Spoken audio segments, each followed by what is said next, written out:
Hi, Hello. thank you for joining us. We're so happy to have you. I'm happy to be here. Um, Before we launch into learning more about this incredible traditional Scandinavian cookie that we are all enjoying, could you share a little bit about the story behind Kantine and yourself as well? Sure. So, yes, Kantine is situated right in San Francisco. We've been open for about 2.5 years now.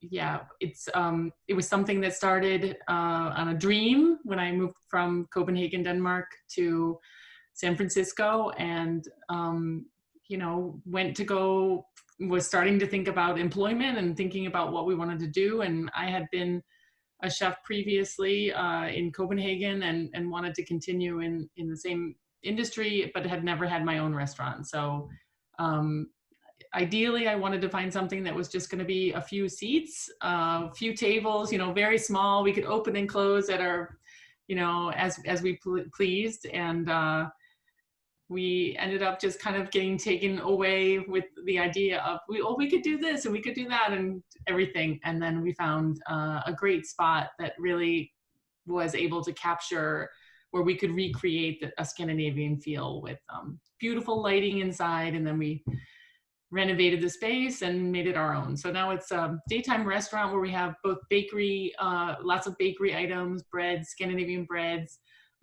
porridges, open-faced sandwiches. Yeah.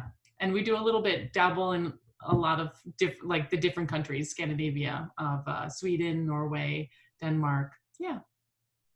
Well, we're really excited. Our team is definitely biased because we used to go to the bakery on a pretty regular basis and bring Yeah. back to our office on Market Street. Hi, Twee. Hi, how's it Hello. going? Hi, so everyone, I'm Twee from Good Eggs, Twee to Win, and Nicole, like Good Eggs is very committed to the SF Bay Area because of like the innovative and high quality businesses we work with. So I just kind of wanted to hear from you because Kantine is such a great example of this. Like, why did you choose to bring this Scandinavian concept to the Bay Area, to San Francisco?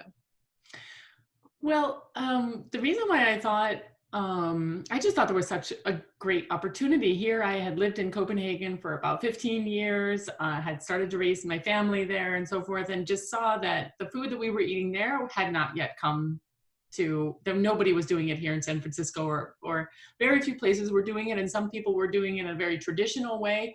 Where I really wanted, the last place that I had worked in Copenhagen was really focused on local food, organic when possible, making things from scratch. It was an organization that actually helped the city of Copenhagen convert to or raise their organic percentage. So we actually came up to 90% of all the meals that were produced in the public sector. So that would be schooling, prisons, hospitals, and so forth. We would go out to the kitchens and tell these people how to make things from scratch, how to keep it seasonal, how to keep it local, all these kind of things. And so that was the way I was eating. And I thought it was such a great thing and gave, it made sense to me. And then I came here and there was a lot of like the local flair of it, but not with the Scandinavian touch. So that's what I really wanted to bring, because I thought, well, if people are into this whole local and the farm to table idea, well, then maybe they would be interested in doing it with the Scandinavian way. Yeah, and clearly, since there's a line around the block, well, there was. So all we need to Yeah, well, maybe easier to get around the block now when there's 6 feet in between everybody, but. I want to dive very quickly into your background a little bit. You were in Boston, cooking alongside Barbara Lynch, taught English, and then you kind of skipped over the pond, worked in European kitchens, which brought you then to Copenhagen, Denmark, and you lived there for 15 years. And really immersed yourself in the techniques and the flavors and the culture of Scandinavia, and of course brought these back to San Francisco. And I love that you're one of, I think, 10 restaurants, right, in San Francisco that is a certified California Green Business. That's We're awesome. so proud of that. Yes. Congratulations. Thank you. Yeah, well, that was just part of, that was what we also were, when we were going out to these public facilities or institutions in Copenhagen, we were also talking to them about being sustainable and so forth. So that's kind of like, and in general, the Scandinavian countries are very green. So it's just kind of, it gets to be a way of life. And so I just thought, we should be mindful of this when we open our restaurant, because there can be such a tremendous waste in the restaurant industry. So yeah, well, congratulations, and it's really innovative. thank you. And speaking of that innovation, this is also a question for Twee. How, on the product side, what you're seeing at Good Eggs is interesting. You shared with me a little bit earlier today about different consumer behaviors and trends, and Kantine is such a good example of this concept that can also do wholesale, and customers, of course, are ordering from you directly, Nicole, but also from Good Eggs. So Twee, what are you seeing on the Good Eggs side from other restaurants that have done something similar? Yeah, I mean, I've been talking to a lot of restaurants who are just trying to find ways to get their products into customers' homes, since they're not going, since dining out is no more for right now, right? So just finding ways to package their food to sell. Like, for example, Nicole, I think we were talking about maybe getting your fresh pastries, but frozen and part baked, so Right. that customers can take it home and create that same experience, right?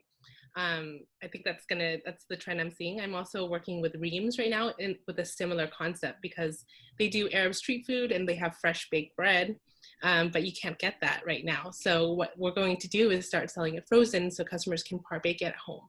And I think I'm going to see this trend go into like 2021 as more restaurants try to find, ways to get into homes, for sure. That's so interesting. And do you think that, in terms of the way that people are cooking and buying food and assembling these dishes, is this something that you think will stick around past the shelter-in-place period after COVID? Yeah, I mean, I think so. I feel like the way I've cooked has changed a lot. And we're gonna see like more innovative frozen food, I think, in the grocery aisle, because customers are maybe just tired of cooking and like just want something easy, but also something really good. I'm also seeing a lot of meal kit growth, like Good Eggs does meal kits, right? And we're seeing tremendous growth in that, because people kind of want to create that restaurant experience at home now, because they can't get it. And it's just so easy, because it's like 30 minutes and you just assemble these things and it's amazing. It's not a plug, I swear, I try them all the time. They are delicious and just easy, and I don't want to think anymore. I just want to eat. So Nicole, I mean, you've done so many interesting things in the past few months with Kantine. How have you pivoted, and then what can we expect to see in the future? We're constantly pivoting. I mean, really, if we're not pivoting, something's wrong. And that's what it feels like right about now. We've gotten to a point now, we're trying to pivot a little bit now. Now our outdoor dining, which we had just completely maxed out with, almost 20 tables outside, that is gone as of today. So, it's just, we're trying to make our food more accessible, more tangible, so that people can come by, swing by, pick it up without it, and still where it's going to have its integrity when they unpack it at home. That's important to us. We, previous to shelter in place, we had never done takeaway food, and we had never did delivery service. We didn't do anything because we really wanted to invite people in, that they would come, sit, maybe take a pastry with them, but more or less we wanted to emulate Scandinavia at the restaurant, and we thought that would just be lost. But we're finding ways of making it, tangible, and that it can be packaged up, and we're doing more things, a lot more of like, where we do deli containers of certain spreads or salads that we have, spreadable things where people can they might not, where they can buy our bread, buy our spread, and then kind of create their own open face sandwich at home. and you know, that's what we really try and do. We've also been experimenting with some meal kits as well, and I think it's just a really good way of making the food that we create, and also other restaurants, that it just makes it becomes much more accessible, because people do want to eat well, and sometimes we want to dream ourselves away to Copenhagen or to other parts of the world, and that's the closest we can get to it right now.